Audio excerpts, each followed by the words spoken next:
Okay, hello everybody. Thank you for joining. On today's call, we have Atlanta Dream head coach Tanisha Wright and general manager Dan Padover. I know it's been a while, so a couple quick reminders here. If you have a question, please use the raise hand function and unmute yourself after I call on you. And please let us know who your question is directed to, either Dan or Tanisha. A recording of this will be available for download on dreammediacentral.com and on the NBA Content Network. And this availability will be posted on the Dreams YouTube channel later today. With that, we'll go ahead and open it up to questions. And we'll start it off with Devonte Hughes. Devonte Hughes, go ahead. Hey everyone, I hope you're having a good day. I wanted to start off with this question for Dan. What was your philosophy going into free agency? Thanks for the question, Devonte. Tanisha and my philosophy going in from the start was we want to make sure we bring in talent to make our team competitive every night and to give the Dream fans something to root for. But we also wanted to make sure we brought in high character people. And in this turnaround that we're going through right now, we put that at the first and foremost. And we think we did that, and we're really happy in the type of people that are coming in here. I think it's going to help set the foundation for where we want to go. Next question is from Jackie Powell from Bleacher Report. Go ahead, Jackie. Hi, all. Thank you both for being here this afternoon. So I've got to start one for each of you. So Dan, you had said, I think it was in your intro presser, that you wanted to do this rebuild the right way. Can you explain exactly maybe what you meant by that and maybe how that principle has been applied to how you both have gone on about free agency? Yeah, and thanks for the question, Jackie. I think when you come into a role that we were coming into where a franchise is at a point where you really can build something out for a long-term sustained run, you don't want to sacrifice some steps in the short term to get where you want to go. And I think what we meant by building things the right way was building on a foundation of high character people, of professionals, of people that we knew were going to be proud to wear a Dream uniform and represent our organization the way we wanted to represent it, and be really smart about how we set up our team to attract talent in the long term. And we didn't want to take any shortcuts and just sign people because we thought it would get us a few more wins this year. Tanisha wants to win more than anyone. I want to win more than anyone. But we want to win long term, and we want to win big things, not just short term things. Appreciate that. I do. And I guess if I have time here for one for Tanisha, now that you both have an idea as to what this roster looks like for the most part, I'm just curious as to how maybe your vision is coming along for the style of play that you'd like to employ in 2022 and beyond.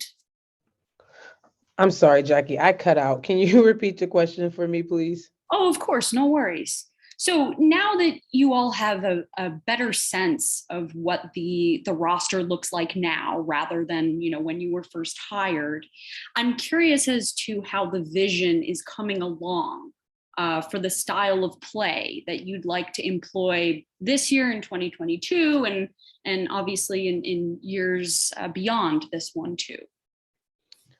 Yeah, good question. That vision is still coming along, to be honest with you, but I think that the pieces that we have added, playing an up-tempo style, trying to get out, play a little bit more in transition, using the strengths of the players that we'll have, like a Tip, who we all know is exciting and explosive and can get to the rim. Erica and her ball handling skills, being able to use ball screens and different things like that. So we're anticipating that we're gonna be athletic. We have a lot of versatility to our game with the players that we have. So we're gonna try to use everybody's strengths to the best of our abilities. All right, our next question is from Howard Megdal. Go ahead, Howard. Hi, thank you both, and Kelsey, thank you as well. One for each of you, if I could. Tanisha, just to start with you, knowing who you have in camp now, knowing who you get to go to battle with. I'm just wondering, is there a specific metric you have in mind, a stat you have in mind, whether it's pace, whether it's top half of the league in offense or defensive efficiency? I was wondering if there's kind of a baseline that you're looking to reach with this group in year one. Success is measured in so many different ways, right?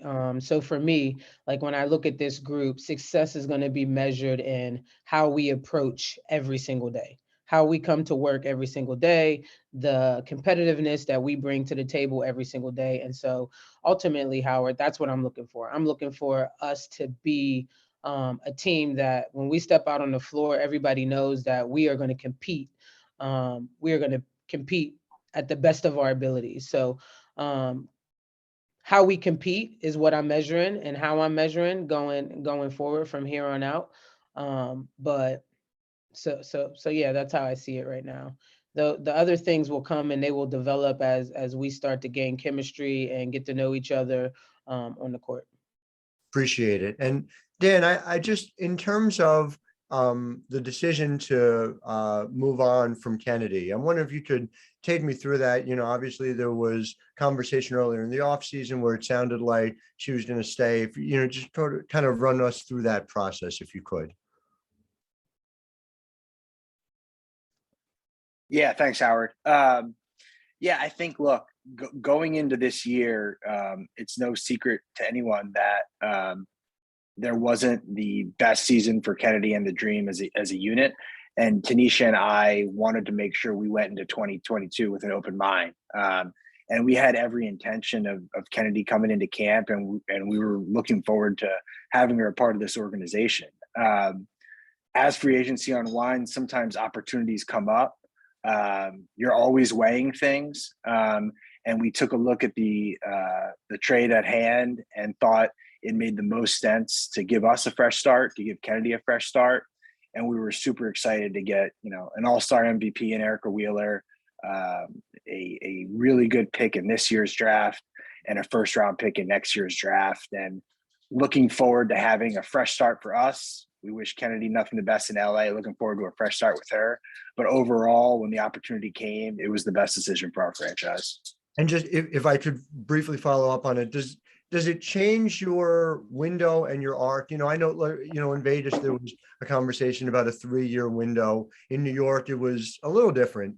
I'm just wondering, whether that has been altered in any way in your mind. No, both Tanisha and I and our ownership group are coming into this with a lot of patience. That doesn't mean we don't want to win. We all want to win. But we're going to be very diligent about what we do.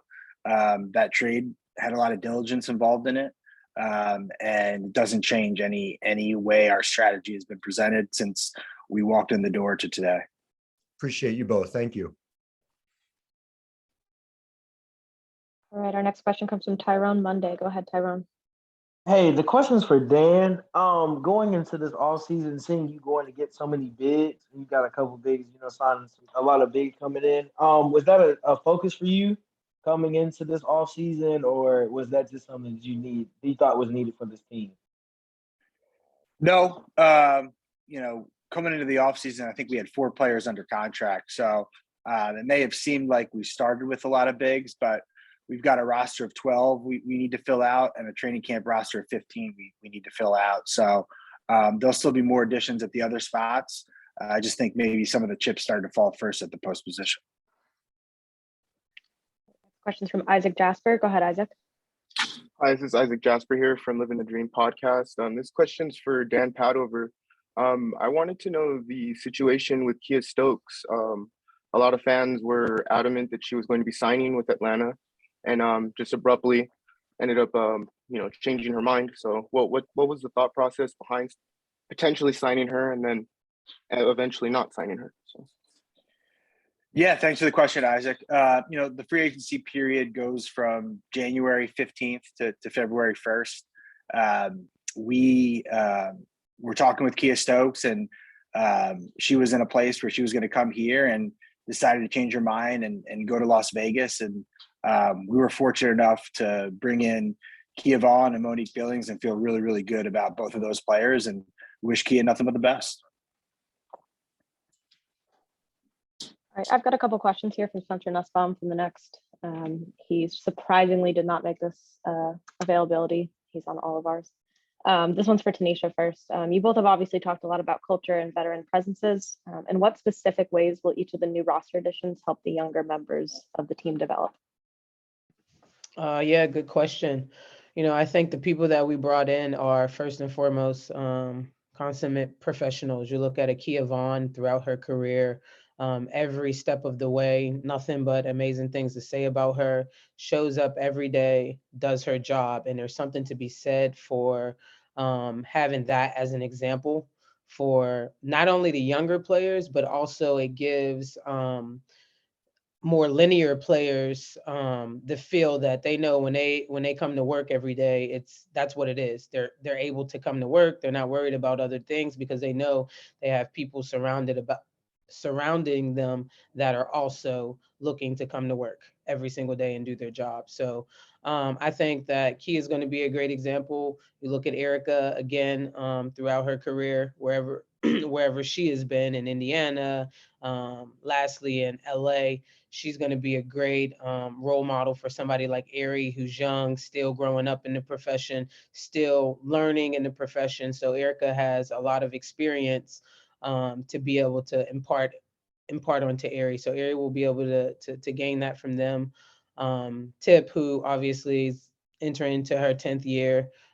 Nia, who's been around this league for a few years as well. So I just think that the people that we've brought in are going to be really good professionals.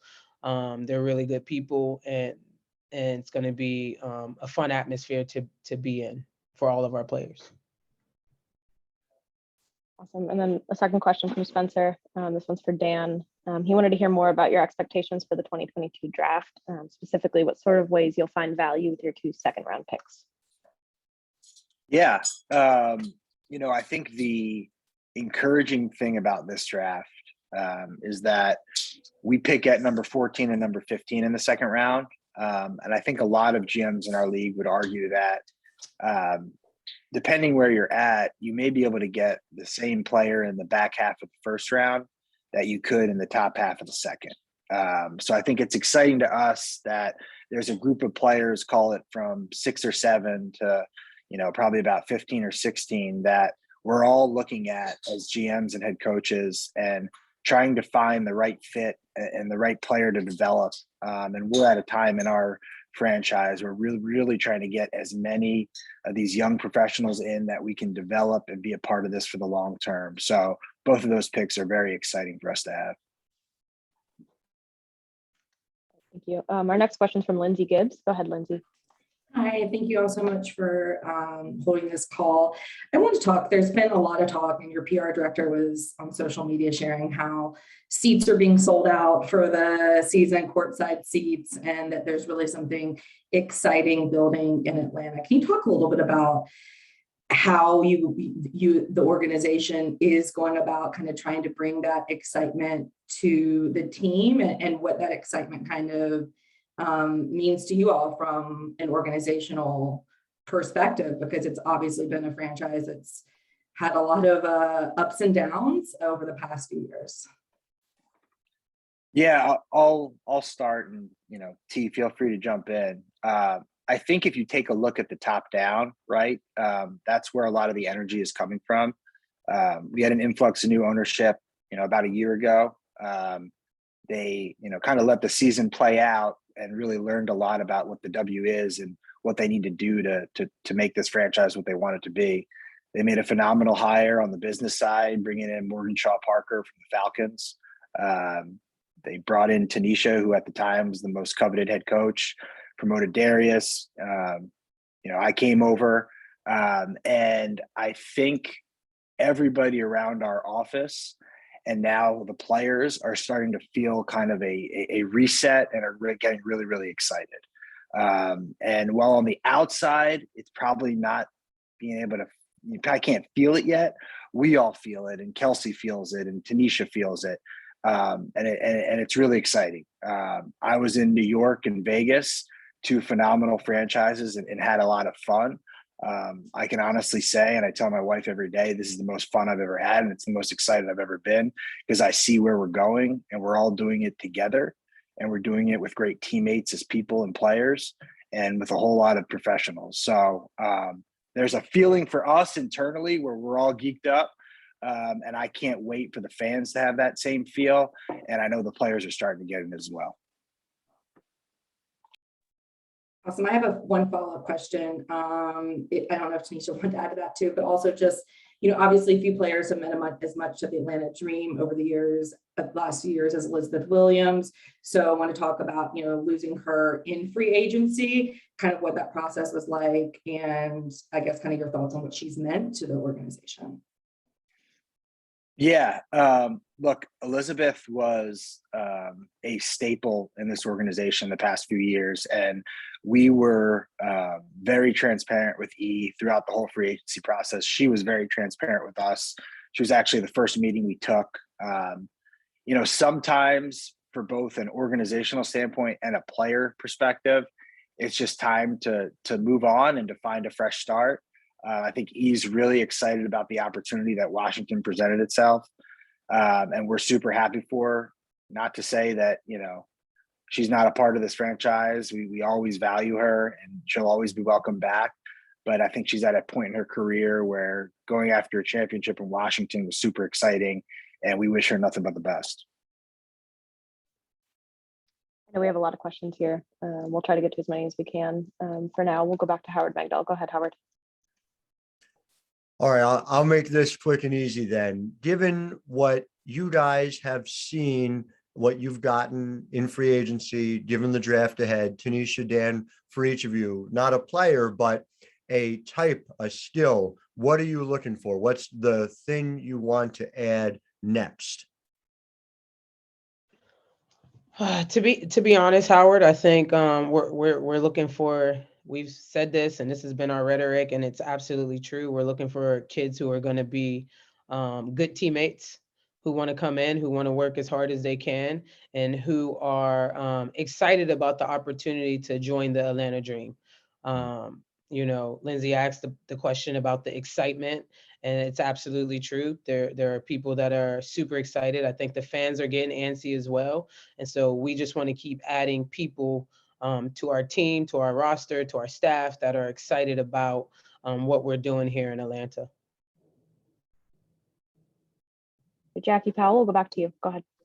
Thanks, Kelsey. So one more for each of you, actually. So I'll start with Tanisha this time. So I want to ask you a bit about Nia Coffey. I mean, she's who I'd call a young vet, not really a vet, but a young vet. And that's sort of something that we saw happen in New York during their rebuild. So I'm curious as to how you were going to, I guess, manage that fact or consider the fact that, she's not a vet. She's still sort of a young vet. How, as a coach, are you looking to, develop her? Yeah. To be honest, Nia is a coach's dream. She's somebody who is eager to get better, eager to work on her game, eager to grow.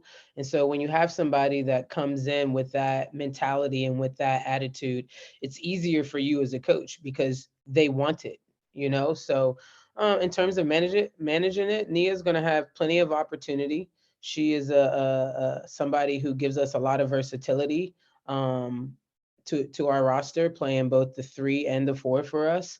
So I'm really excited about Nia. I think that, we haven't seen the best of Nia Coffey in her few years that she's been in this league. And she's going to have an amazing opportunity to show what she's been working on and how she's developed the last couple of years. We've seen her last year in LA and what she put together, the season that she put together. And I think that she's going to do nothing but grow from that year.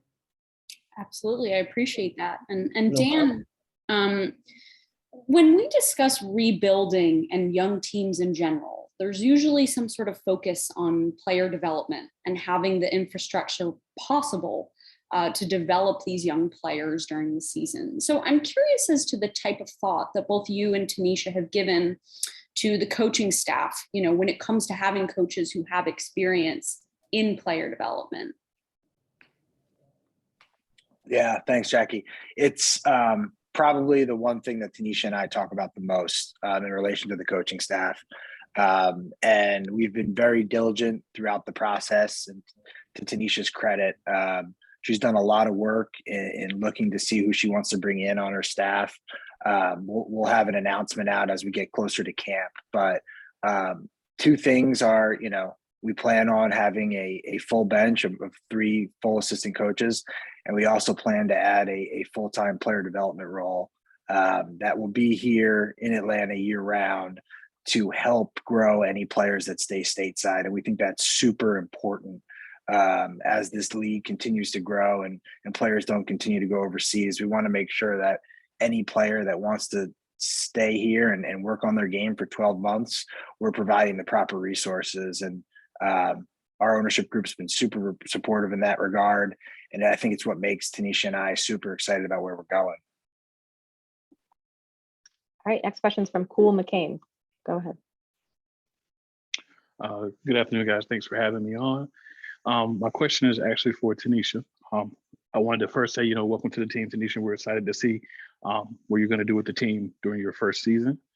And also I wanted to ask you about Erica Will. I know she was brought back in. She's a player that was on the team back in 2015 for about 17 games or so, but she was brought back in. Obviously, she's an all-star veteran. Do you think that she's going to be one of those people that are going to help you kind of develop the players and be that kind of coach on the court for you to help everything kind of flow during this first season while you're still getting everyone else up to par? Yeah, I think so. I mean, my one of my first conversations with Erica was from her, just like, whatever you need, coach, whatever you need, I'm here to help you. And that's been the attitude with most of our players, to be honest. Kia Vaughn, the same thing. My first conversation with her was like, I'm here to support you. I want to have your back and how you need. And I think Erica definitely is going to, bring that to the table. I shared with her my thoughts with how she's going to be able to help Erie on the court as well. And so she is completely and utterly sold out to doing whatever is necessary and whatever we need to be successful and what that looks like for us. Okay, we have time for these last 3 questions. First up will be Wilton Jackson. Go ahead, Wilton. My question is for Coach Wright. And Coach Wright, you kind of just alluded to it, talking about Erica Wheeler, and you talked about her experience and also helping the young players. But where do you see her most fitting in well with this team going forward into this next season? Yeah, Erica is somebody who is dynamic, right? She's a playmaker with the ball in her hands, not just for herself, but for others as well. And that's how I see Erica. I think that she has the ability to score. She has the ability to break down a defense. She can create for herself. She can create for others. And that's how we plan on using her. We think, the more versatile you are in terms of what you can do on the floor, the more valuable you are. And so Erica brings that to our team, and we're definitely excited about the dog in her and what she brings to the table. All right, we'll go back to Tyrone Monday. Go ahead, Tyrone. Hey, my question is for Coach Wright. With your experience in the WNBA and like your experience as a player and as a coach, and for your player development, do you use like what you did as a player and how you were a player and like what's your experiences? Do you use that to help the young girls, like to help Ari and all the rookies we're going to bring in this year? Or do you lean more on, say, the vets that are still playing now? Well, every player is different. Every player is different. I think one of the reasons why I'm in this position is because of my experience, right? When you look at me in terms of a coach, I've been coaching in the league for 2 years. I've been coaching in college level for 4 years. But when you really boil it down, I've played in this league for 15 years, including as well as overseas. So my experience as a player definitely holds value, and I'll definitely share those things. But the vets and the players, they're the ones who play the game now. Right, I played the game and they're playing the game, so their thoughts and experience are going to be valuable just as much as my past experiences. Go back to Isaac Jasper. Go ahead, Isaac. Isaac Jasper here from Living the Dream podcast. This question is for Dan Padover. I want to get into what I feel is the biggest acquisition that you guys have made during the offseason, and it really wasn't even in the form of a player. Acquiring Dan Gadd, who comes from a $6 billion organization. How do you guys feel about bringing someone on like that, ultimately his job is to grow teams and to grow organizations. So how do you feel that meshes well with the Dream's vision? Yeah, I think it goes back to kind of the question we talked about earlier about the excitement building for the organization. And Morgan obviously came over from the Falcons, and she knew Dan. And for Dan to want to, take the leap to join our organization as we're building is super exciting. I mean, he's got agency experience, he's got NFL experience. He, from a digital content perspective, is a true professional and take us where we want to go, so that the content that's out there is really reflective of the personalities we have, the way we're going about practice, the way we're going about games. So to your point, acquisitions are really, really important on the court. But right now we're also paying close attention to all the acquisitions we can make off the court, and make this organization top notch. All right, well, we were done, but then B. Terrell put his hand up, and we like B. Terrell. So go ahead, you'll have the last question. My apologies. Good afternoon to you all. I'm B. Terrell with Made for the W. This question is actually for either one. You've previously spoken about building with pieces that fit the culture of the Dream going forward. So Tanisha, obviously you have that championship experience, bringing in two pieces from a runner-up team at the Phoenix Mercury with Kia Vaughn and Megan Walker. How do you feel like their experiences, along with your championship experience, will really help power the Dream going forward? Yeah, I think, anytime you talk about a culture change, you're also talking about a mindset change. So when you look at Akia, who's just been in the WNBA finals, right? She's going to bring a different perspective because her mindset is going to be different. She's going to have a championship mindset, right? Championship mindset doesn't necessarily equate to championships, but it definitely puts your team and your organization in the thoughts of what it looks like to do championship things, to speak championship thoughts or championship words, and to have championship thoughts. And so, we're really excited about Kia and Megan coming over and having that experience, and being able to bring that to us, because the ultimate goal is to win a championship, right? Whether that's 2 years from now, 3 years from now, 4 years from now, but that also all starts in the mind. So we have to have championship thoughts and championship words and championship talk even now before we even get to championship. So we're excited about them coming over. Awesome. Well, that's it for today. Thank you, Dan. Thank you, Tanisha. Thank you, everybody, for joining. No problem. Thanks, everybody. We appreciate you guys. Yeah, thanks, everyone.